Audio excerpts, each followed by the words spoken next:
episode 1. I'm Jake, this is Mitchell, and this is Mitchell's first time ever hearing the intro song that I made before this game. You're going to see we're not podcasters. This intro song will be a good example of that, but let's hear it. Welcome to another Mavs podcast, a weekly show about your Dallas Mavericks and the official pod of MFFL. It's kind of wavy.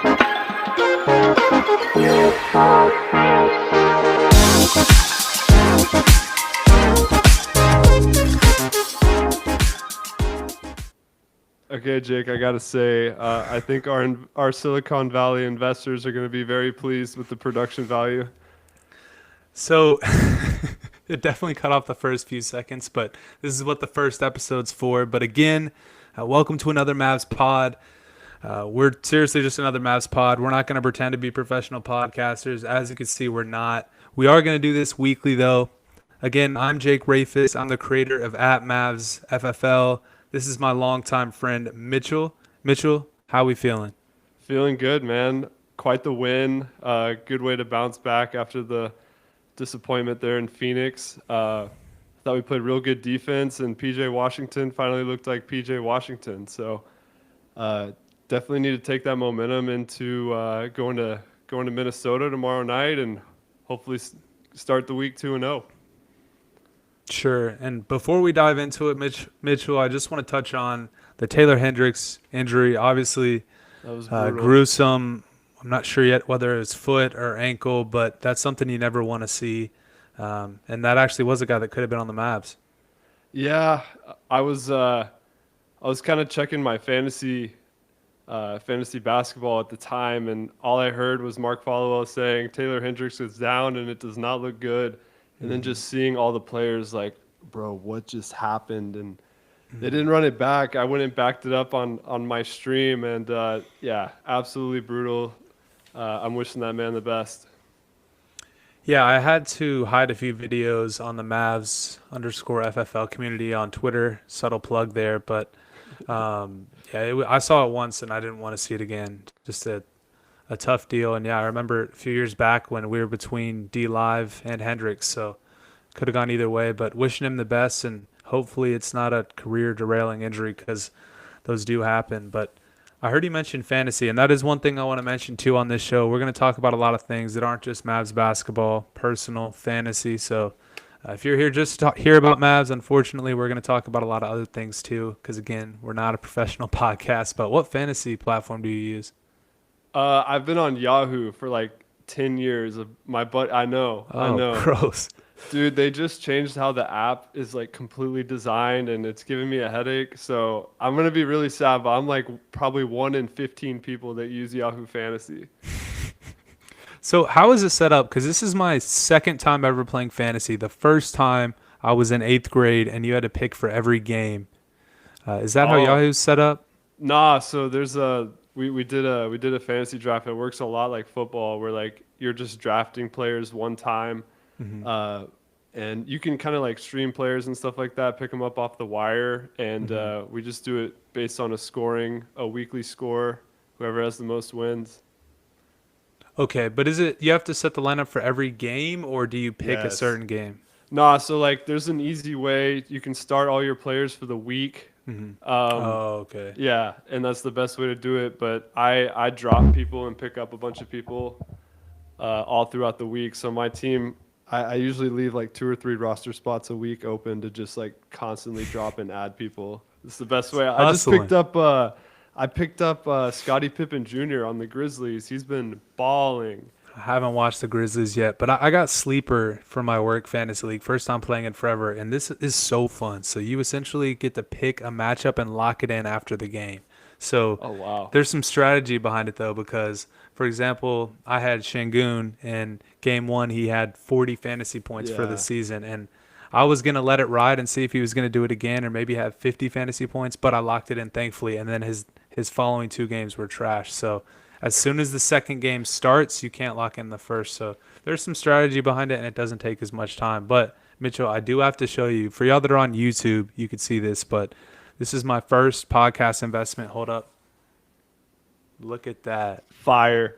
Absolutely fire. Hey, and when we have a big win, I might have to do some of hold up. Ooh. Oh, no way. For y'all that can't see, I have an LED Mavs sign behind me. Really excited about that. But before we get too distracted, what was your biggest takeaway from the game, Mitchell? Yeah, like I kind of touched on it in the intro. I think PJ Washington had his best game of the season so far. I'm going to pull up the box stats real quick. But yeah, other than it looked like he was playing both sides of the ball, really good defensively. And I don't know, he was just slashing and kind of opening up the floor for Clay to do his thing. So hopefully he can kind of turn around. I was looking for Najee Marshall to show up, but it looks like we're still waiting on that. I'll take the blame for Najee. I tweeted pregame that it's going to be a Najee masterclass, and yeah, he ended with 4 points, 6 rebounds, which he did some good things on defense, but again, his 3-point shot, I mean, granted, he only shot 2, so a small sample size, but it's still not there yet. But yeah, to your point, PJ had 12 points, 11 rebounds, 2 assists, but that box score doesn't justify 4 good steals. catch. That man was getting it done. Yeah, he really was. Gafford looked like a beast. So there's a lot to be made on Twitter right now, Mitchell, about Gafford versus Lively in the starting lineup. I have a strong opinion. What's your opinion on that? Yeah, I kind of like D-Live coming off the bench. I think the style of play when you have Clay, Kyrie, and Luka starting, I think Gafford works best under that. In my opinion, he's a little bit better off the pick and roll, and you need a rim runner for slashers like Kyrie and Luka, and it helps open up the floor for 3-point shooters. So I am team Gafford. I think he's shown what he can do early on, small sample size. But I'm liking the call from J Kidd. I definitely did not expect that going into the season. All right, this will be our first disagreement because I think D Live should start, but I could see the argument for the spark off the bench. But to me, it's Derek Lively is one of the best centers in the NBA. He plays more minutes, so you could make the argument that, to be honest, the starting position doesn't matter, and I could see that. But just looking off the type of player they are, I like Derek Lively as a starter. See, here's the thing, man. It's like I feel like our second unit is so defensively flawed. Mm-hmm. Like, yeah, you have Najee coming off, but especially if Spencer Dinwiddie's going to be the first point guard off the bench, like that man is a defensive liability. You have got because like the point guard's going to be beating him every time. So I don't know, man. I need D-Live holding it down in that second unit for now. At 6:18 in the first quarter, Spencer Dinwiddie was the first guard off the bench ahead of Jaden Hardy. And I'm an outspoken Dinwiddie hater, or doubter, I should say. And I let some words fly on the couch. What were your thoughts when you first saw Dinwiddie come up off the bench before Hardy? Yeah, I think what J Kidd is seeing out of Hardy so far is like he's still really erratic. He needs to play within the game pace, and until that happens, I think you're going to have a veteran point guard coming off the bench first. I'm actually a kind of a decent fan of Spencer Dinwiddie. Besides his defense, I think he's just a really good defender. He can get in, or he can spot up for three if there's dribble penetration on the other side. So I think you need that just to establish the Dallas Mavs have been notoriously known to start the season slow, and I think what you're seeing so far is like leaning on the veterans more, so we can kind of get off to a better start than we have in the past. Yeah, I mean, there's a good argument behind that. I was just disappointed he only got 5 minutes, but to your point, Hardy has been erratic, and he's either hot or cold, but you could say the same about Dinwiddie. And, yeah, Hardy tonight, again, 5 minutes. Spencer Dinwiddie had 23 minutes, but, man, he was electric. So I'll eat my words on that. He proved me wrong tonight. So you definitely have – there's something to be said there. But Spencer Dinwiddie had 23 minutes, 3 of 5, 3 of 4 from 3. Just a good game for him, and he did what we needed. We needed him to come in and score, whether it's him or Hardy, whoever it's going to be. He needs to come in and score. But you touched on the vets, relying on the vets. I tweeted out it didn't, it wasn't received the best, but I said Klay Thompson's the best player on the floor tonight. What are your thoughts on that? For stretches, for sure. For stretches, for sure. I think Luka going 1 of 9 from 3, 5 of 22 from the floor. You needed somebody else to show up. That man was Kyrie Irving tonight. Klay did really well too, 4 of 11 from 3. And they only shot 28% from the floor tonight, and they still walk away with an 8-point dub. Wow. When 3-point shooting's at a premium, I mean, that's why you need a guy like Klay. And let's face it, a massive upgrade over our man THJ from last year.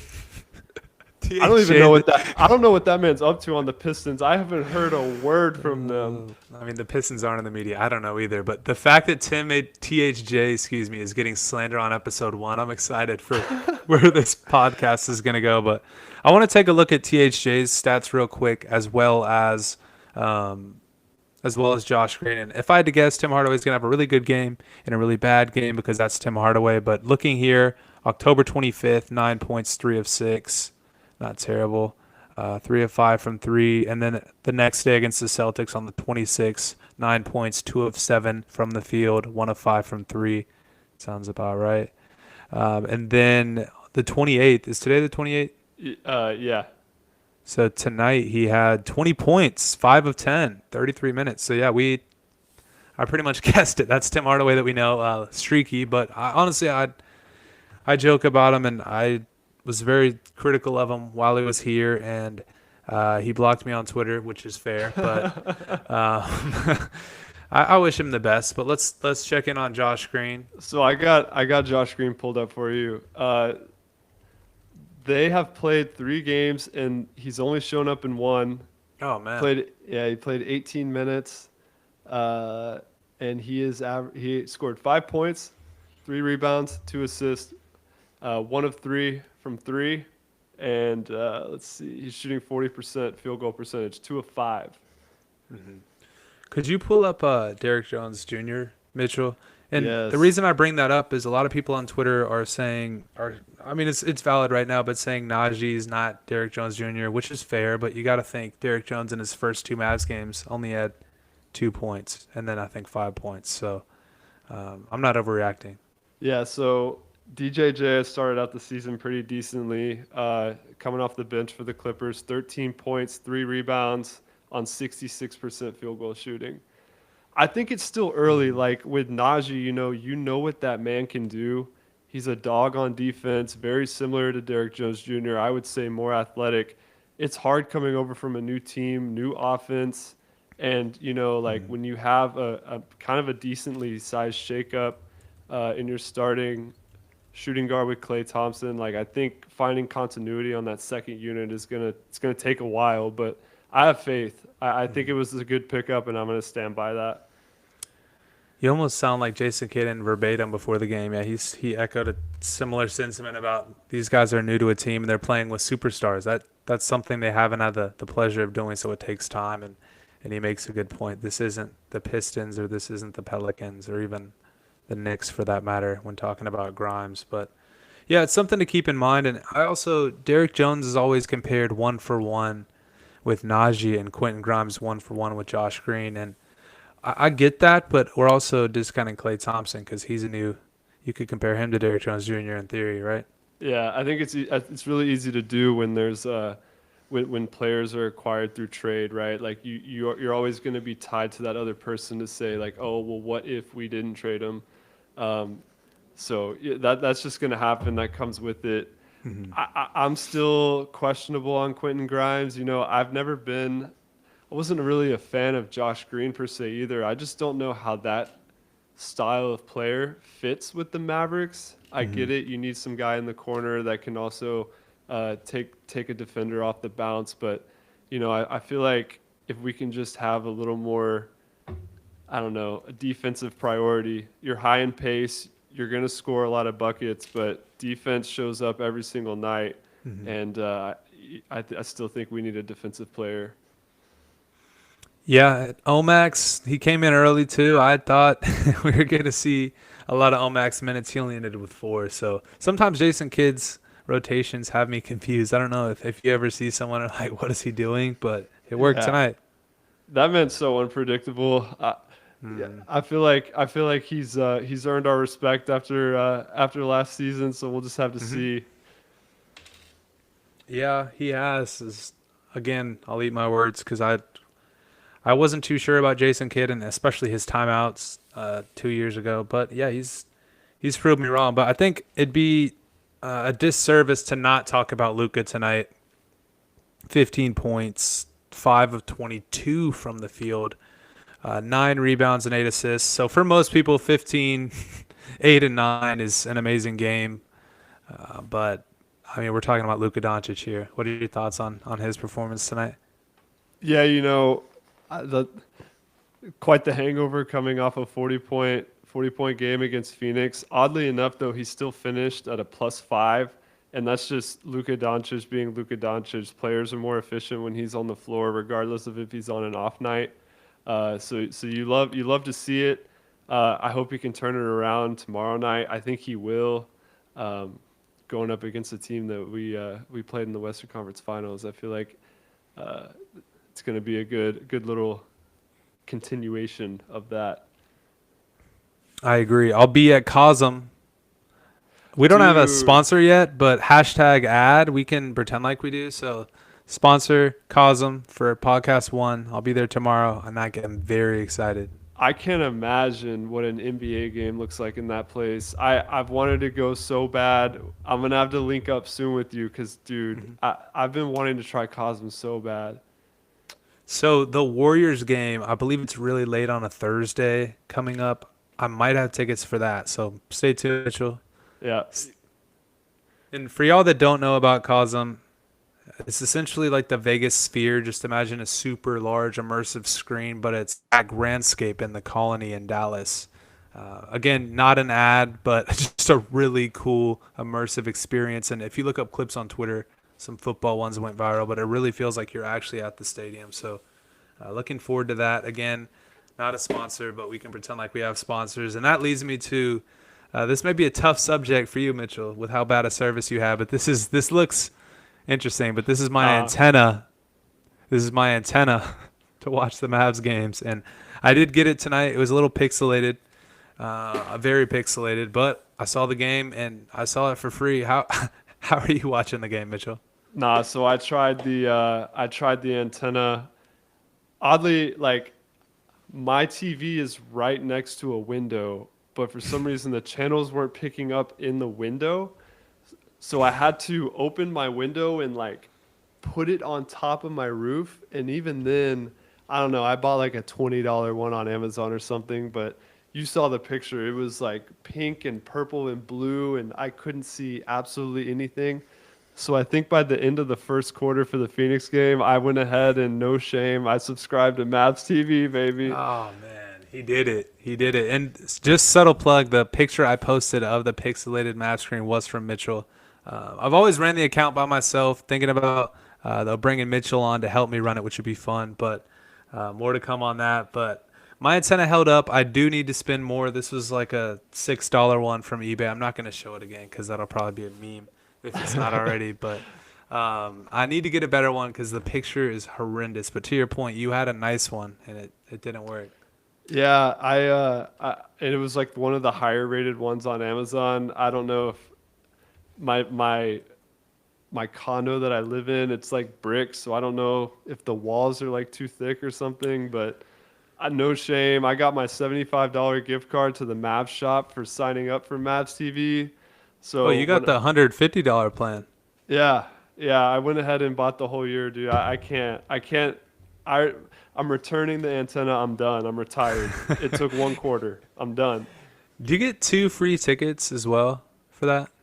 You know, I'm still waiting on that email because I read about that and I was like, yeah, it sounds like a no-brainer, but I'm I've been still waiting on that bamboozled. email. Yeah, I and did get, I've been getting reached out to by hundreds of fans every night about how to watch the Mavs. And to your point, you're pretty far north. I know the service supposedly is best in Dallas. I'm a little bit north of Dallas, so I have a little bit better signal. But so other than Mavs TV, and if you're a local antenna, that's pretty much it this year, right? Or League Pass, I guess. Yeah, League Pass is an option, and then of course the national broadcasted games, and then the ones on WFAA, which I think we're on TNT tomorrow night. Okay, so that one wouldn't be available on antenna. I thought they said no national. Did they say no national?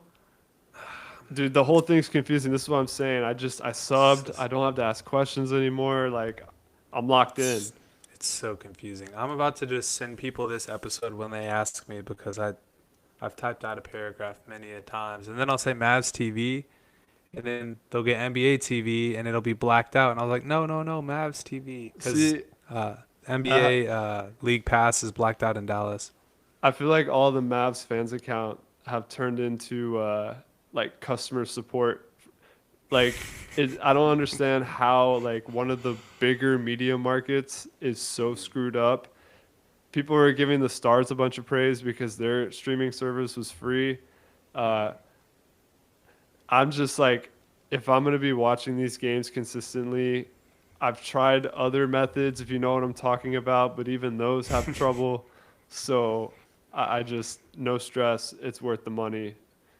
Mm-hmm. Yeah, it's not a bad idea, and that's something I'm glad you brought that up because Victory Plus, I believe, is what the Stars are calling theirs. Came out literally a week before the Mavericks, and it was free, and the Mavericks was rumored to be free as well. Yep. But this comes down to the Adelson family. They had the call on this, and they decided to charge for their app. So they got to build that casino somehow. They got to get the casino money somehow. Come into Irving is what it's rumored, but if you go to Mavs.com/broadcast, it has the local channels for everywhere in Texas. If you're outside of Texas, according to Mitchell, Mavs TV is the way, and it's been working fine for you. Yeah, 4K quality. It's been 7 years. Like if I'm not watching a national broadcast, I'm looking into other methods, and probably for the last 7 years of my life, I've been watching in 720p. So to see 4K Dallas Mavericks, I'm telling you, it brought a tear to my eye tonight. Dude, the first time I ever watched something that rhymes with back streams was with my dad over at his house, and an ad popped up like right off the rip, and he was I already just know what you're talking about. Yeah. Yeah, I'm not going to get too much into detail. Can't get banned on episode 1, but he was baffled. Just very disappointed in me, and I was like, Dad, I don't know how to explain this, but I'm sorry. But it does say on here, though, Mitchell, it says 70 games will be on Mavs TV and free over the air, with over 70 games that are not exclusively televised nationally. Right on. So. All right, I gotta touch back to your backstreams experience. I don't know if you've seen that meme of the guy like walking in and he's like, "Are you winning, son?" And just right on your computer is an ad that shouldn't be shown to your dad. Oh, yeah, man, except this was actually not in my room. It was on his flat screen TV in the family room in 4K. So yeah, not a good look, but that's tough. It's all right. We move it. And now he actually, I'm trying to think of another word.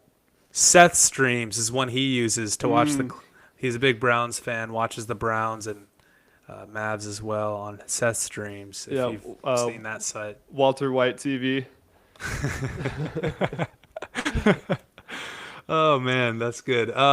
We can bring it home. We don't have to go too long on episode 1, but I did want to bring up one last subject, end on a lighter note here. There was a statue that came out. Mitchell, you want to tell the people about that statue?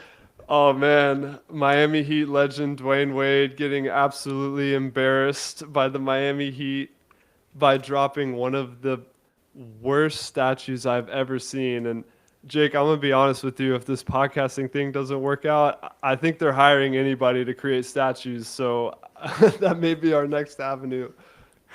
So I saw a conspiracy theory on Twitter, and the guy that made Dirk's statue assisted in the art in this project. And there's some rumblings that there's a conspiracy theory that he was paid off to butcher it. No, I don't think he did. I don't know what went wrong, but it looks like a 60-year-old on Dwayne Wade's body. It's very bizarre. Honestly, shout out to him if he did that, because that's probably the best way to pay back for the 2006 finals. I'll be honest with you. Do you remember when they first revealed Dirk's statue and it had like the 3 balls going up it? That's essentially what I saw on back streams. I remember the mini statue. That was actually genius, though. So if that guy created that statue and they had to go and remake it for the bigger one, because I think that mini statue was gonna be what they were putting out in the AAC, and then people hated on those 3 balls getting shot. Yeah, so that was actually a Mark Cuban genius move, because he did a soft launch of the statue, because statues get cooked. I mean, Yes. go on Twitter anywhere and search Wade, you'll see what we're talking about. But he did a soft launch the day of Dirk's retirement it was going to be the actual statue. You're right, and then it was so horrendous, and looked like back streams, and then they took off 2 of the balls. Yeah. This is going downhill, but guys, huge Mavs win, 110-102. This is the very first another Mavs podcast. Again, we're not professionals, as you can tell by back streams and Seth streams, but a huge win, Mitchell. This is an episode for the books. Hopefully we tweak our song a little bit, but do you have any closing thoughts? Nah, man.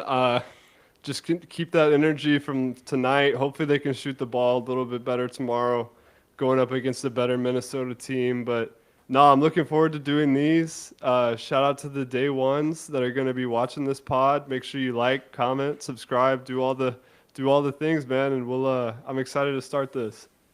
Me too, Mitchell. And one other thing, so after 1,000 subs on YouTube, I'm going to be giving away a signed Mavs jersey. I haven't bought it yet, but I will, I promise, and I'll give it out to one of the subscribers. We'll be on where all podcasts are streamed, we hope. Again, this is the first time doing this, as you can tell by the intro song, but we'll get better. This will be a fun one to listen back to. Mavs fans, good night. Good night, guys. Okay, bro, Hey. you dude. That got so out of hand quick.